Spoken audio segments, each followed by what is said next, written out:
नीतिमंत श्रीमंती असावी असं आमचे ऋषी म्हणतात.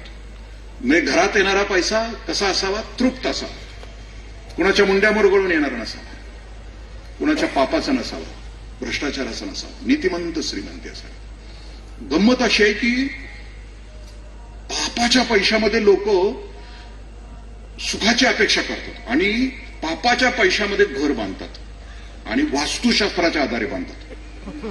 पैसा पापाचा आणि घर वास्तुशास्त्रानं बांधायचं, म्हणजे घर शांत असावं. हे शक्य आहे का? म्हणजे एखाद्या मटण शॉपला अहिंसा मटण शॉप नाव दिल्यासारखं आहे ना.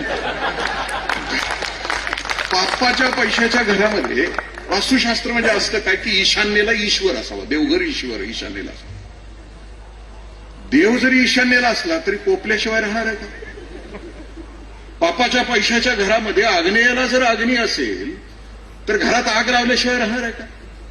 पापाच्या पैशाच्या घरामध्ये वास्तुशास्त्रानुसार वायव्याला वायू असेल तर तो घरातली वादळं थांबवणार आहे का? नाही ना. म्हणजे श्रीमंती माझ्या ऋषींनी कधीच नाकारलेली. घरात येणारा पैसा तृप्त असला पाहिजे. दुसरा तपश्चर्याचा असला पाहिजे, लॉटरीचा असता कामा नये. तृप्ताम तर्पयंतीम ज्वलंत असं म्हटलं. आणि ज्वलंत झरा असला पाहिजे, कष्टाचा असला पाहिजे. कारण लक्ष्मी घरात आली तर घरामध्ये समाधान आणि सुख देते.